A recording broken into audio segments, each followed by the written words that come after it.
Welcome to Echoes of the Unknown, the podcast where we explore the world's most fascinating unsolved mysteries. I'm Jack Montgomery, and today we're traveling to a lonely stretch of highway in southeastern Texas. On a December night in 1980, three ordinary people encountered a strange object hovering above the road. They would later describe intense heat, mysterious military helicopters, and painful illnesses that changed their lives forever. Investigators still can't agree on what they experienced, or whether it was something far beyond conventional explanation. On the evening of December 29, 1980, 41-year-old Betty Cash was driving home after spending the day in Houston. Riding with her were her close friend, 51-year-old Vicki Landrum, and Vicki's 7-year-old grandson, Colby. The three had enjoyed dinner together and were making the familiar trip back toward Dayton, Texas. They were traveling through a lonely stretch of highway in the piney woods, a heavily forested region of southeastern Texas. The weather was unusually cold that evening. Temperatures had dropped below freezing, and patches of ice had begun forming along the rural roads. As darkness settled over the forests, traffic became increasingly sparse. Before long, they found themselves traveling almost entirely alone.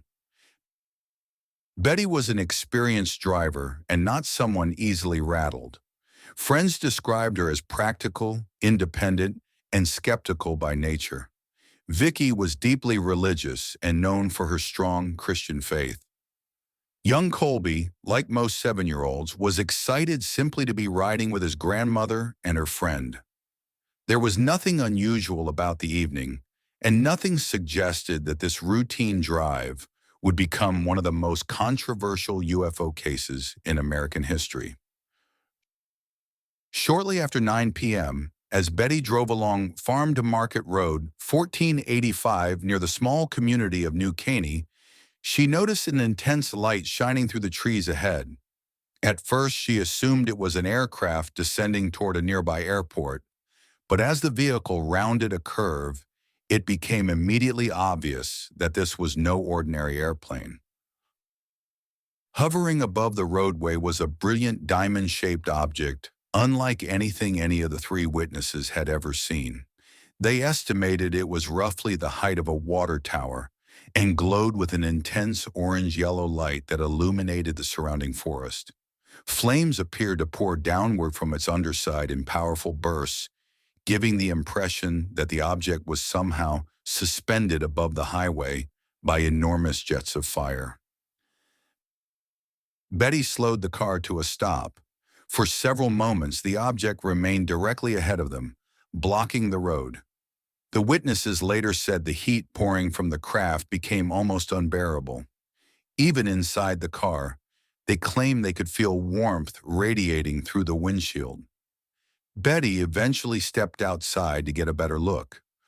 Almost immediately, she realized the heat was far more intense than she had imagined. She later compared it to standing beside the open door of a blast furnace. Within seconds, her skin felt as though it was burning. Terrified, Betty climbed back into the car, but the danger didn't appear to lessen. The dashboard grew hot to the touch. The metal surfaces inside the vehicle seemed to radiate heat. Vicki reportedly urged Betty not to leave the car again, fearing the strange object might somehow harm them. Young Colby slid onto the floorboard, covering his face as the brilliant light filled the interior of the vehicle. Then, just as suddenly as it had appeared, the object began moving. It slowly rose above the treetops before drifting away from the highway. Betty immediately started the engine and drove forward, eager to leave the frightening encounter behind. But the evening was far from over. As they continued down the highway, the three witnesses looked into the night sky and saw something equally astonishing. Approaching from the distance were helicopters. Not one or two, dozens of them. According to Betty and Vicki, the helicopters surrounded the glowing object as it moved through the sky. Some appeared to be large twin-rotor military helicopters resembling CH-47 Chinooks, while others looked smaller. The witnesses estimated there were more than 20 helicopters escorting the mysterious craft, although some later interviews suggested they believed the number could have been considerably higher. Their descriptions varied over time, but all three consistently maintained that the sky had been filled with military aircraft accompanying the strange object.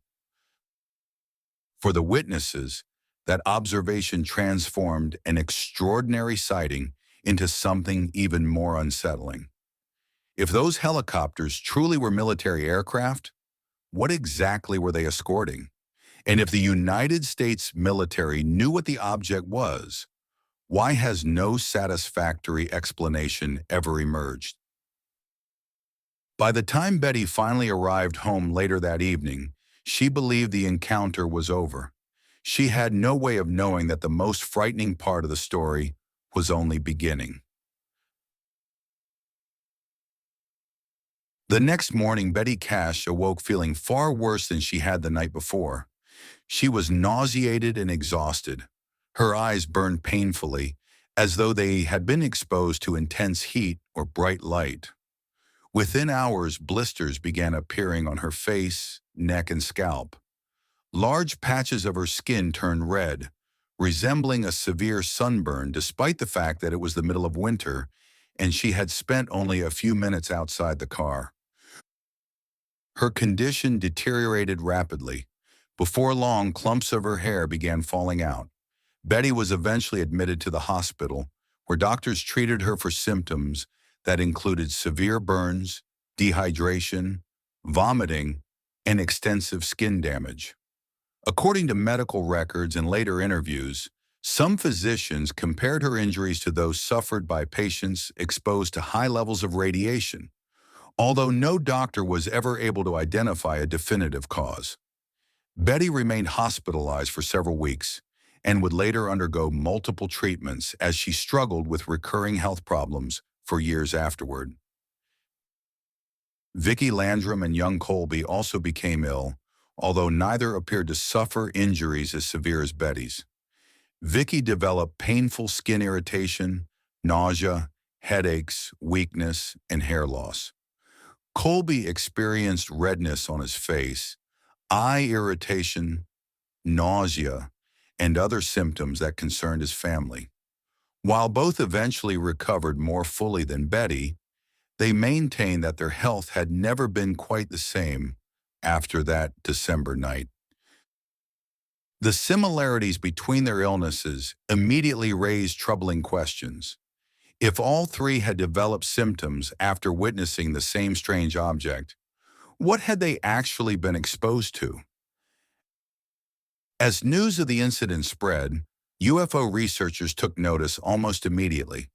One of the first organizations to investigate was the Mutual UFO Network, better known as MUFON. Independent investigators interviewed the witnesses, examined the vehicle, reviewed medical records, and searched for corroborating evidence. Among the details that fascinated investigators most was the reported presence of the helicopters. Betty, Vicky, and Colby consistently insisted that they had not simply seen an unidentified object. They claimed it had been accompanied by numerous military helicopters. If true, that raised a remarkable possibility. Were those aircraft attempting to monitor the object, escort it, or were they responding to an emergency that had already begun? Investigators searched military flight records, contacted nearby military installations, and attempted to identify helicopter activity in the region that evening. While military helicopters certainly operated throughout Texas, no official records have ever confirmed the presence of the large formation described by the witnesses. The absence of documentation only deepened the mystery. Supporters argued that government records might have been classified or withheld.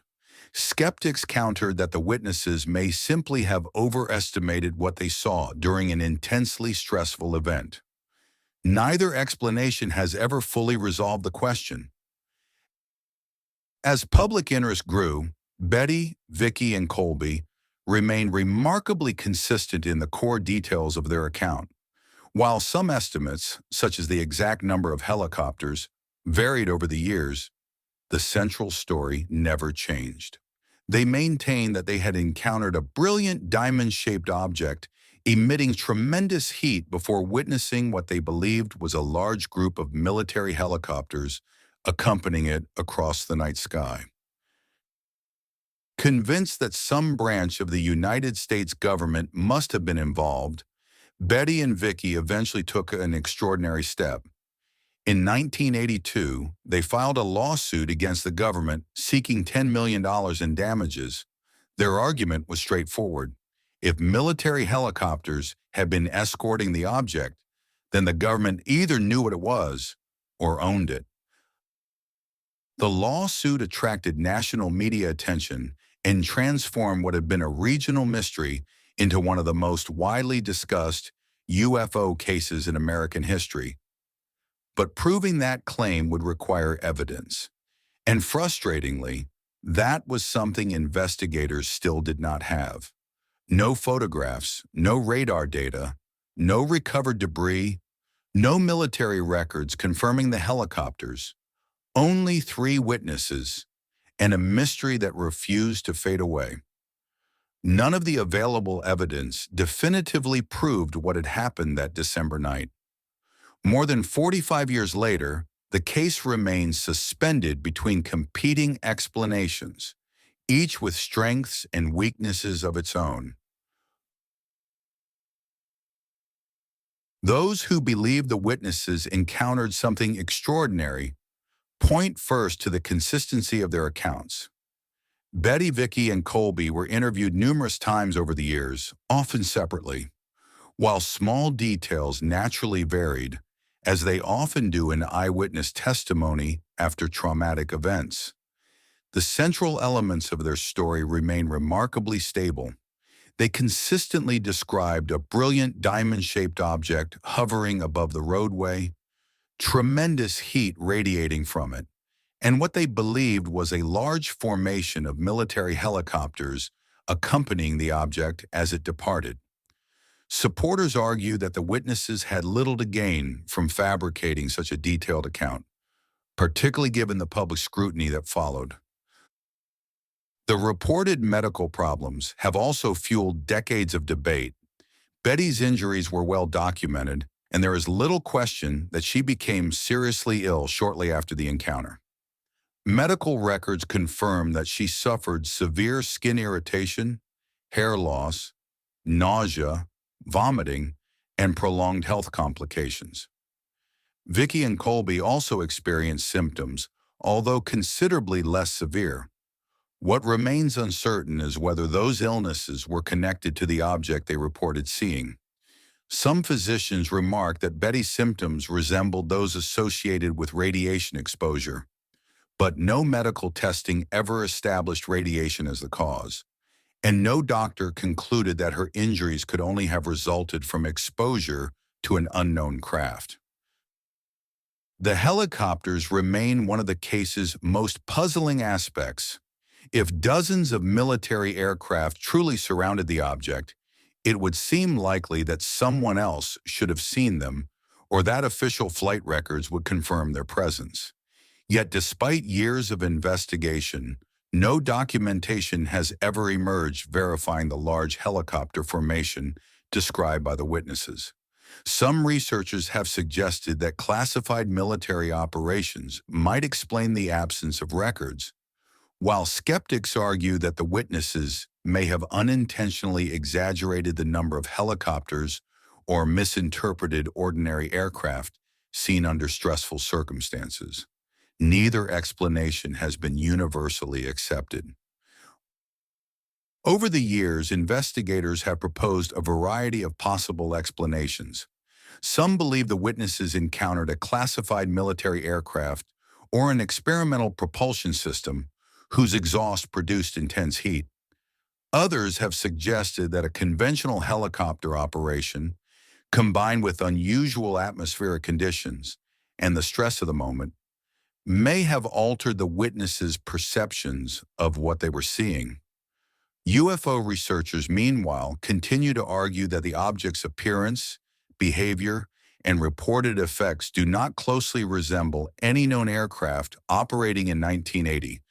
To them, the incident remains one of the strongest cases suggesting that something genuinely unidentified occupied the Texas sky that evening.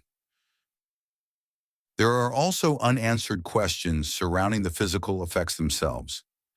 If the object emitted enough heat to blister Betty's skin and damage the vehicle, why was there no measurable environmental evidence left behind? Why did the injuries differ so significantly between Betty, Vicky, and Colby, despite their close proximity to one another? And if the event involved a secret military project, why has no credible documentation surfaced in the decades since? These lingering uncertainties have prevented investigators from reaching anything approaching a consensus. The legal case ultimately did little to resolve those questions. In 1986, the federal courts dismissed Betty and Vicky's lawsuit not because the judges concluded the encounter had not occurred, but because the plaintiffs could not prove that the helicopters they reported seeing belonged to the United States government. Without evidence establishing government responsibility, the case could not proceed. The ruling left the central mystery untouched. Today, the Landrum incident occupies a unique place in UFO history. Unlike many reports that rely solely on eyewitness testimony, this case also involves documented illnesses, extensive medical treatment, multiple independent investigations, and years of legal proceedings.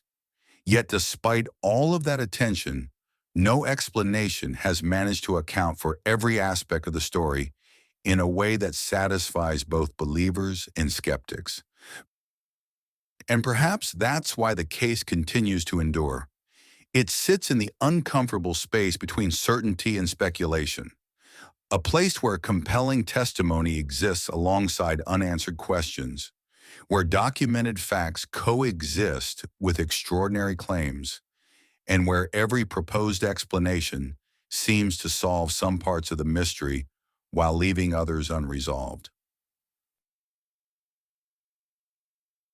More than 4 decades have passed since Betty Cash, Vicky Landrum, and young Colby Landrum drove through the forests of southeastern Texas on that cold December night. Betty passed away on December 29, 1998, exactly 18 years after the alleged encounter, following years of health problems that she always believed stemmed from the encounter. Vicky remained equally convinced until her death in 2007, at the age of 83, insisting that she had told the truth from the very beginning. Colby continued to stand by the account he first gave as a frightened 7-year-old child. He's believed to still be alive, although he has largely stayed out of the public eye in recent years.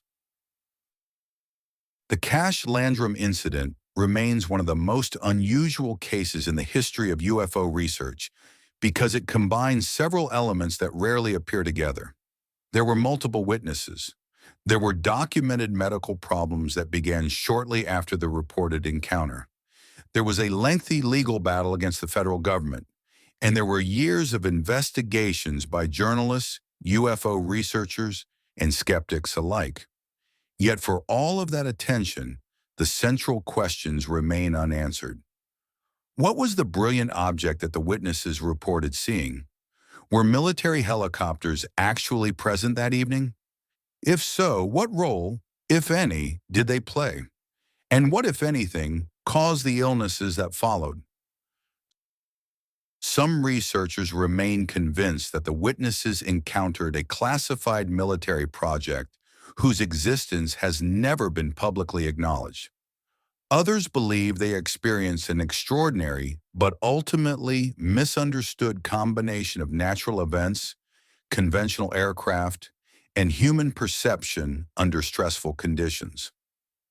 UFO investigators continue to argue that neither explanation fully accounts for the witnesses' descriptions or Betty Cash's documented medical condition.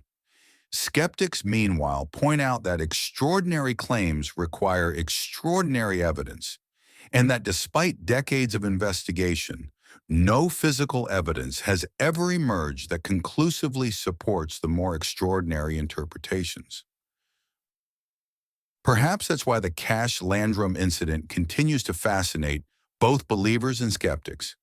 It's a case in which sincere witnesses, documented illnesses, unanswered questions, and missing evidence exist side by side. Every proposed explanation answers some of the questions while leaving others unresolved.